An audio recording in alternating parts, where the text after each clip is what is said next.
Bismillahirrahmanirrahim. Assalamualaikum warahmatullahi wabarakatuh. Perkenalkan, nama saya Hidayati Desi, SPD MPD, dosen tetap pada Program Studi Manajemen Pelabuhan Akademi Maritim Nusantara Banjarmasin. Pada kesempatan ini, saya mengambil contoh pembelajaran pada mata kuliah Bahasa Indonesia dengan topik korespondensi pelabuhan dokumen surat menyurat. Mata kuliah ini merupakan mata kuliah wajib bagi mahasiswa semester 1 Program Studi Manajemen Pelabuhan Akademi Maritim Nusantara Banjarmasin. Pembelajaran dilaksanakan menggunakan pendekatan outcome basic dan problem basic learning serta project basic learning yang dipadukan dengan metode ceramah interaktif, diskusi kelompok, studi kasus, presentasi, serta praktik penyusunan berbagai dokumen surat menyurat di lingkungan pelabuhan. Adapun capaian pembelajaran pada mata kuliah Prodi CPNK, yang pertama, mahasiswa mampu menjelaskan pengertian, fungsi, tujuan, dan jenis-jenis surat dalam kegiatan administrasi pelabuhan. Yang kedua, mahasiswa mampu memahami struktur, format, serta kelebihan dan kekurangan berbagai jenis surat resmi sesuai dengan kaidah dalam bahasa Indonesia. Yang ketiga, mahasiswa mampu menyusun dokumen korespondensi pelabuhan seperti surat dinas, surat niaga, surat pemberitahuan pengiriman barang, surat lamaran pekerjaan, surat balasan lamaran pekerjaan, dan surat pribadi secara benar, efektif, dan profesional. Capaian pembelajaran lulusan ini, yang pertama, CPL 1 mampu menunjukkan sikap bertanggung jawab, jujur, disiplin, dan proporsional dalam menyusun serta menggunakan dokumen korespondensi sesuai etika, komunikasi, dan administrasi pelabuhan. CPL 2 mampu menguasai konsep, prinsip, fungsi, tujuan, struktur, format, serta kaidah kebahasaan dalam penyusunan berbagai jenis surat resmi dan korespondensi di bidang kepelabuhanan.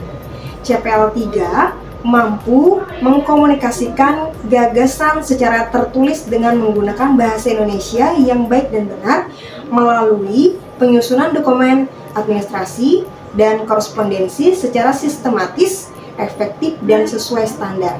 CPL 4 mampu menyusun, mengoreksi, dan menghasilkan berbagai dokumen korespondensi pelabuhan seperti surat dinas, surat niaga, surat pelabuhan, surat lamaran pekerjaan, surat balasan lamaran pekerjaan, dan surat pribadi. Dan hal itu secara tepat, profesional, serta sesuai dengan kebutuhan administrasi di bidang kepelabuhanan. Mata kuliah ini menjadi landasan penting dalam pengembangan kompetensi mahasiswa di bidang kepelabuhanan, khususnya dalam memahami dan menerapkan komunikasi tertulis yang efektif melalui dokumen surat menyurat sebagai bagian dari administrasi pelabuhan. Mata kuliah ini, mahasiswa dibekali kemampuan menyusun berbagai surat resmi sesuai dengan kaidah bahasa Indonesia, etika komunikasi bisnis, serta standar administrasi yang berlaku di lingkungan pelabuhan, perusahaan pelayaran, dan instansi kemaritiman sehingga siap menghadapi kebutuhan dunia kerja.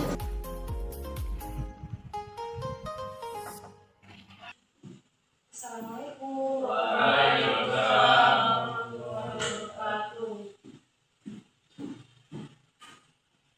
Baik, sebelum materi perkuliahan hari ini, Ibu cek dulu kehadirannya. Ada berapa orang hari ini hadir? 7 orang. Oke, 7. Ada beberapa yang tidak hadir?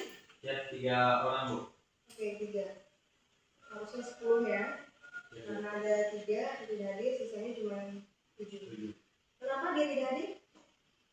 Pertama, Ahmad Alika Andika dikarenakan izin sakit, Bu. Ya. Kedua, Mira izin ada acara keluarga. Ketiga, Muhammad Iqbal izin acara keluarga juga, Bu. Sudah. Baiklah, hari ini kita ada pertemuan yang kelima tentang korespondensi pelabuhan surat menyurat.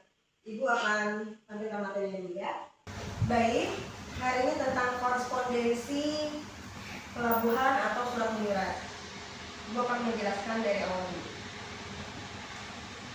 Hari ini kita belajar tentang surat dinas, surat niaga, dan juga surat pribadi. Ya. Pengertian surat secara umum. surat adalah media komunikasi tertulis untuk menyampaikan informasi, pemberitahuan, permohonan, atau pesan. Jadi kalian harus ketahui dulu apa maksud dari surat. Belum tahu lagi yang ini surat jenis apa, hanya khusus pada surat. Oke? Selain itu ada fungsi dalam menulis surat. Yang pertama tentang sebagai alat komunikasi untuk menyampaikan informasi. Lalu yang kedua sebagai bukti tertulis yang dapat dipertanggungjawabkan. Ketiga sebagai dokumen atau arsip untuk keperluan administrasi, perusahaan, akademik, itu semuanya pasti ada surat menyurat. Yang keempat sebagai media pemberitahuan atau permohonan secara resmi maupun pribadi. Dan yang kelima sebagai pedoman tindakan atau dasar pengambilan keputusan. Kalian harus tahu dulu itu fungsi surat. Ya, jadi tidak mungkin asal-asalan dalam membuat surat.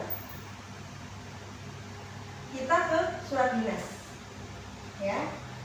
Surat dinas ini adalah surat resmi yang dibuat oleh instansi, lembaga atau organisasi untuk keperluan kedinasan. Ya kan? Fungsinya ada beberapa seperti undangan, mengundang pihak tertentu dalam kegiatan resmi. Terus lagi yang kedua ada penugasan, di mana di situ tertulis memberikan tugas atau wewenang untuk melaksanakan kegiatan. Yang ketiga pemberitahuan atau penyampaian informasi atau kebijakan resmi. Ya. Dan bahasa menggunakan bahasa Indonesia yang baku, jelas, singkat, sopan dan sesuai dengan kaidah penulisan surat resmi. Ya. Surat dinas. Struktur pada surat dinas ada beberapa nih. Ini wajib untuk kalian ketahui nanti kalau kalian bekerja, ya.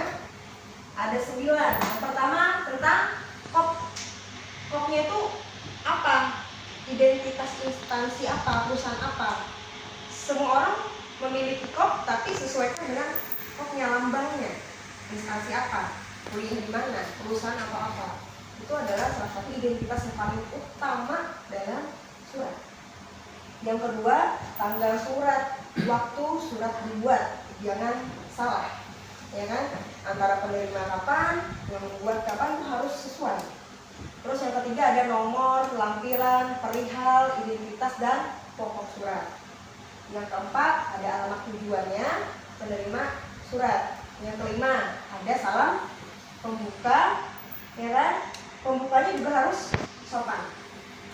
Yang keenam ada isi surat, pembuka, isi dan penutup. Iya, isi surat itu pasti 3 itu wajib, tidak mungkin langsung penutup. Waalaikumsalam. Apa isinya? Apa yang disampaikan? Ya kan? Jadi harus ada pembuka, isi intinya apa yang dibahas, apa yang mau disampaikan, terus penutup. Itu adalah etikanya dalam menulis surat. Yang ketujuh, salam penutupnya juga tentu harus sopan. Ya. 8. Perlu pakai tanda tangan. Jangan tanda tangan aja, harus ada namanya. Kalau perlu titel. Ya. Itu dalam pengesahan surat. Dan terakhir ada tembusannya, pihak lain yang menerima informasi dari surat tersebut. Ya. Nah, ini ada contoh, Ibu akan tampilkan. Nah, bisa dilihat. Ini surat dinas ya.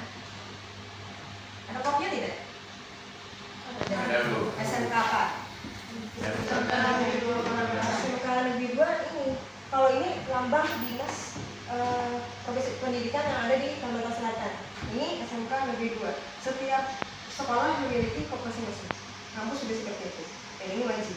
Nah, jenis surat dinas itu banyak sekali, ya kan? Tapi ini hanya salah satu contoh yang Ibu ambilkan tentang surat dinas, surat pengantar. Nah, ya kan? Ada nomor suratnya, ya nggak? Nah, ini nomor yang keluar berapa, ini bulannya bulan 4, ini SMK-nya, tahunnya. Nah, itu harus jelas, tidak mungkin tahun 2021. Harus sekarang. Nah, jadi harus sesuai. Jenis yang diantar apa, dan pastinya harus dari pakai tanda tangan. Ya, ada lagi contoh yang itu. Ini surat undangan. Ini jelas tidak?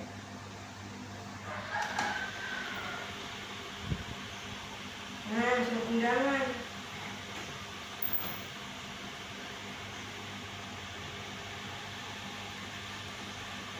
Tadi surat lampiran, sekarang surat undangan. Yang mana pembukanya?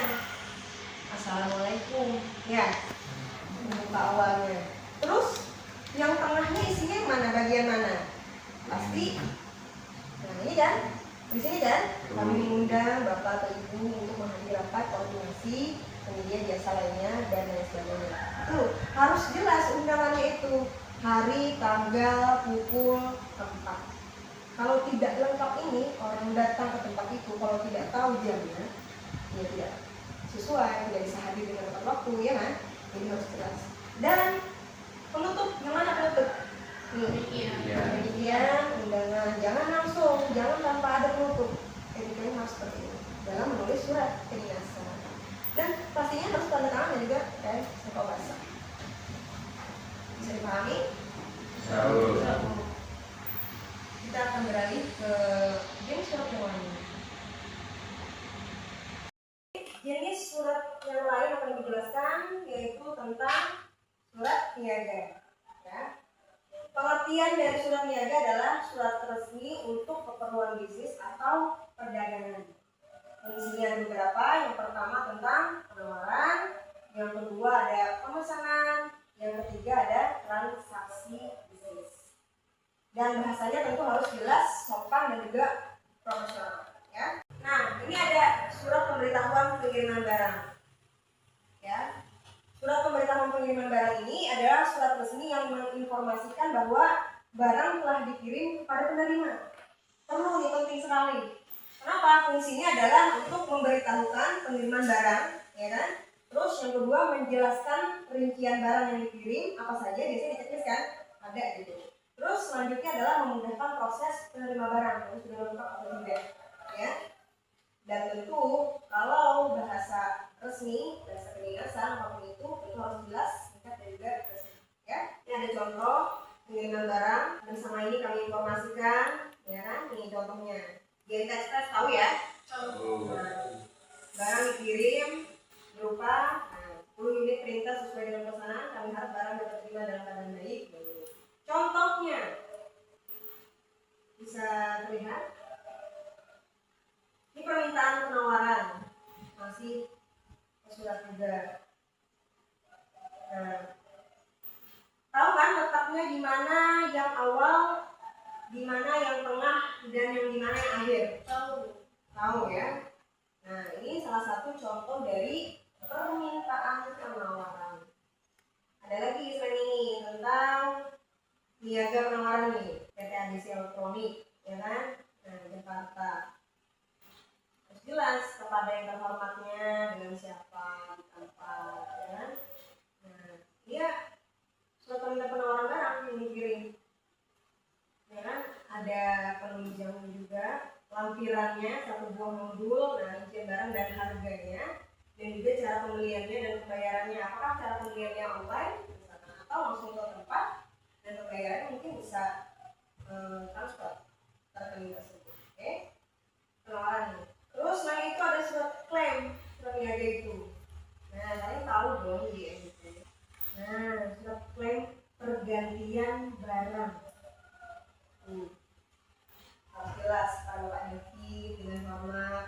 Walaupun dia itu ibaratnya sedih karena mengklaim barang tidak sesuai yang diterima, kan kalimatnya harus sopan. Boleh nggak kasar? Boleh. Kita harus sopan walaupun hati itu jadi kita sedih juga barang nggak sesuai dengan barang yang terima, ya. Barang tersebut dinyatakan hilang saat pengiriman dari Surabaya ke Pangkal Pinang sehingga mengakibatkan konsumen melakukan komplain. Nah, sini baca. Ya. Tapi selain itu harus diganti dong sesuai dengan berapa, ya kan? Nah. Lalu tetap harus ada penutup juga. Demikian surat ini membuat atas pengertian dan kerjasamanya kami ucapkan terima kasih. Siapa? Nah, di sini orang yang harus tanda tangan. Ini cuma contohnya saja. Harus tanda tangan. Dan ini harus kalian kuasai pada saat nanti kalian sebagai manajemen pelabuhan di penanggulan. Jadi banyak jenis surat tugas itu.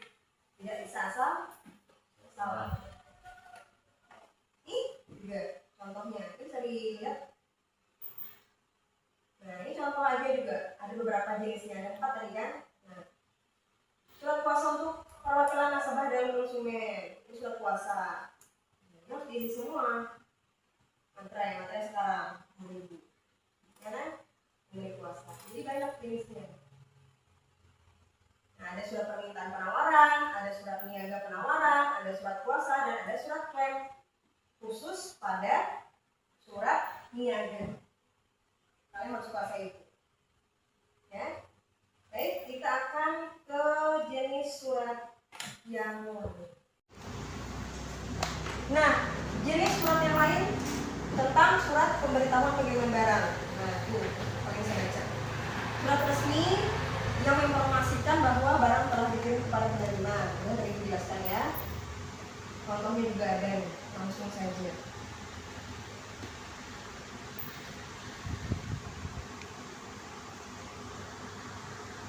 Ya, seperti bisa jelas? Pengiriman barang PT Sinar Elektronik Jaya. Nah, ini ada nomor suratnya juga, harus jelas, jangan tidak ada tanggalnya, pada siapa, ya, alamatnya. Nah, ini kulkas dan TV barang elektronik tuh. Nah, apakah bisa dibawa di pesawat? Tergantung kan, pasti menggunakan kapal, ya. Nah, ekspedisinya apa? Setelah tiba harus ada konfirmasi, ya. Paham dari sini dulu? Oke, kita akan lanjut ke jenis surat yang lain. Nah, jenis surat dinas lainnya Ibu akan tampilkan tentang surat lamaran pekerjaan. Ini penting nih, kalian pasti kalau mau bekerja wajib membuat surat lamaran pekerjaan. Pengertiannya surat resmi yang dibuat oleh pelamar untuk mengajukan permohonan bekerja pada suatu perusahaan atau instansi. Kalau mau kerja di mana sesuai dengan jurusannya. Fungsinya mengajukan lamaran kerja, memperkenalkan kualifikasi pelamar, menunjukkan minat dan kemampuan. Bahasanya tentu harus formal, sopan, dan jelas. Tentu juga meyakinkan, makanya ada CV, ya. Strukturnya ada. Nah, ini strukturnya. Tapi langsung Ibu berikan contoh aja. Sebentar.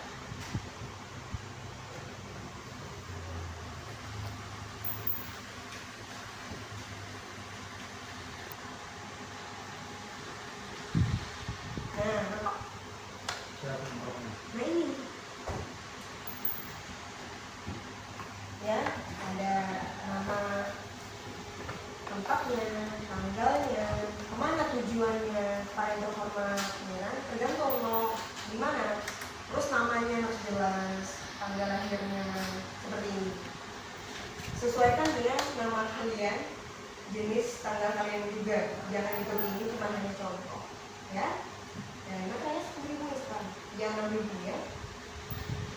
Dan ini awal, sisanya yang sisa sebagai lampiran ini kalian di bawahnya lagi, ya, karena mau mengetahui ini tanggalnya gimana, ijazahnya seperti apa, transkripnya juga ada yang diperlukan nggak kira-kira sebagai syarat dari perusahaan tersebut. Mungkin perlu bukti anti narkotika, terbukti tidak ini, gitu. Mungkin tergantung, ada SKCK, ada juga yang tidak memerlukan SKCK, tergantung.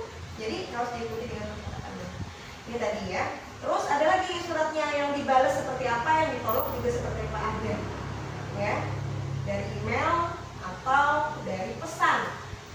Ini surat lamaran, balasan lamaran pekerjaan. Nah, kita cek nih kira-kira balasannya. Jangan nunggu-nunggu aja tidak jelas, ya kan? Surat lamaran untuk menjadi guru mata pelajaran bahasa Indonesia. Nah, kalian menerima permohonan saudara untuk bekerja di, alhamdulillah kan, untuk melanjutkan administrasi berikutnya, ya. Nah, tapi bukan hanya yang diterima, ditolak juga ada. Ini contohnya, ya. Pecah ini ya.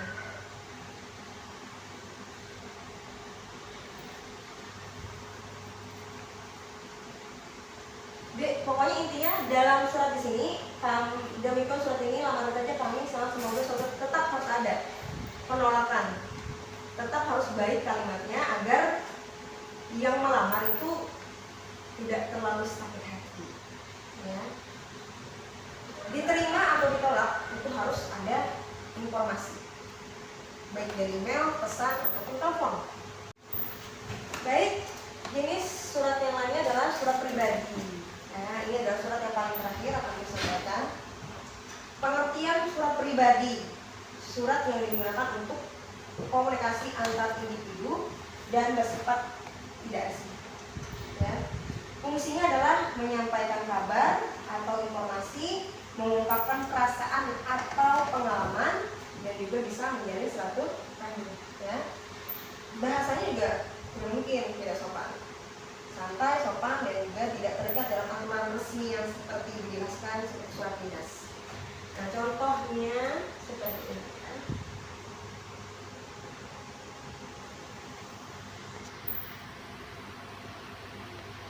Nampak?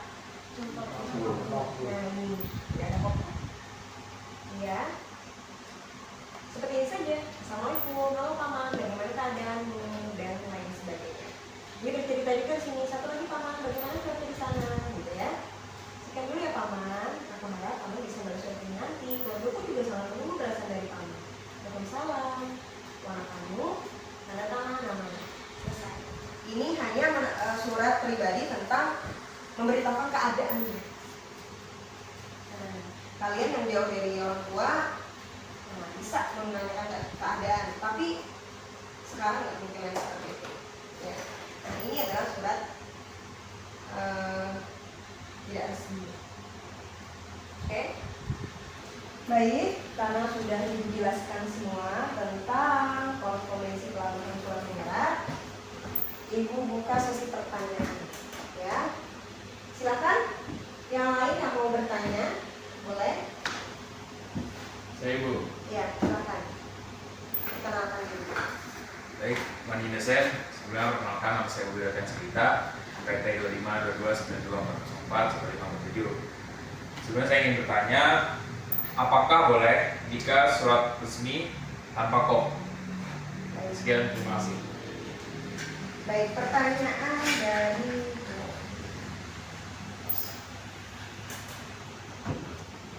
pertanyaannya apakah surat resmi boleh tanpa kop? Sebenarnya ada yang pakai kop, ada yang tidak. Ya, yang pakai kop tadi sesuai dengan instansinya atau perusahaannya itu wajib, ya kan? Kalau dari kampus mana, dari perusahaan mana itu wajib sekali pakai kop. Tapi ada yang tidak pakai kop. Apa? Tadi dijelaskan. Seperti surat lamaran itu tidak perlu pakai kop. Ya, nah jadi surat dinas, surat pribadi ada yang menggunakan kop, ada juga yang tidak. Tapi dominannya pakai kop kalau perusahaan dan instansi. Yang tidak hanyalah surat lamaran pekerjaan. Nah itu adalah surat resmi. Oke? Oke. Ada lagi pertanyaan yang lain? Saya Bu. Oke. Mana perkenalkan dirinya? Komisi dosen, perkenalkan nama saya Ardina Maria, NPT 252292-404-1584. Izin bertanya Bu, apakah surat lamaran termasuk kategori surat tidak resmi? Sekian, terima kasih. Terima kasih. Surat lamaran termasuk kategori tidak resmi. Siap. Tadi sudah dijelaskan juga bahwa surat lamaran itu adalah surat resmi walaupun tanpa kop. Ya, jadi kenapa sih Bu? Kan dia tidak pakai kop, tapi dia itu suratnya itu harus dikatakan surat resmi. Hal itu dikarenakan karena kita yang melamar harus mengajukan diri ke perusahaan tersebut atau instansi tertentu. Tidak mungkin menggunakan kalimat yang tidak sopan ataupun yang asal-asalan, tidak sesuai dengan IED ataupun kaidah bahasa yang benar. Jadi walaupun itu tidak pakai kop, itu tetap adalah surat dinas. Ya, surat yang dimana surat lamaran pekerjaan itu diajukan kepada instansi tersebut dengan menggunakan bahasa yang baku. Ya, paham? Siap, paham. Kalau sudah paham, kita akan melaksanakan latihan. Oke. Baik, kalian sudah menerima suratnya? Sudah dipelajari? Sudah. Oke. Tugasnya tolong ditempel, nanti ditulis surat apa yang telah kalian dapat, ya. Ini tutup, silakan ditempel. Maju satu persatu silakan ya.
Ini tentang surat itu. Nah, ini tentang ini surat ya. Ini kan surat lamaran oke. Ya. Ini adalah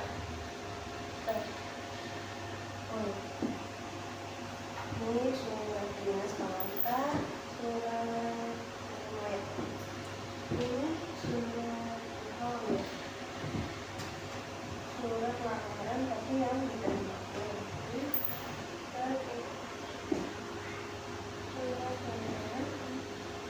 Oke, semuanya benar ya? Kalian sudah tahu semua berarti? Siapa? Oke, Ibu akan berikan kesimpulan yang berkaitan tentang materi kita hari ini, korespondensi pelabuhan surat menyurat ya. Kesimpulan dari pembelajaran kita hari ini adalah bahwa surat merupakan media komunikasi tertulis yang memiliki fungsi dan karakter berbeda sesuai dengan tujuannya masing-masing. Tujuannya berbeda, ya kan? Surat dinas digunakan untuk kepentingan resmi, surat niaga untuk kegiatan bisnis, surat pemberitahuan pengiriman barang untuk memberikan informasi pengiriman, surat lamaran pekerjaan dan surat balasan lamaran pekerjaan untuk proses rekrutmen. Sedangkan surat pribadi digunakan untuk berkomunikasi yang sifatnya personal, ya. Dan tentunya kalian sudah memahami struktur dan fungsinya sesuai dengan kaidahnya, ya kan? Sudah paham semuanya? Ya, Bu. Baiklah, ada tugas pribadi 1 minggu nanti dikumpulkan di Google Drive. Masing-masing harus menulis tentang surat dinas, surat niaga, pemberitahuan pengiriman barang, surat lamaran pekerjaan dan surat pribadi. Diselesaikan selama 1 minggu, ya. Tadi kita cuma menganalisis dan tugas kalian selama 1 minggu menulis surat. Oke, paham ya? Ya, Bu. Terima kasih.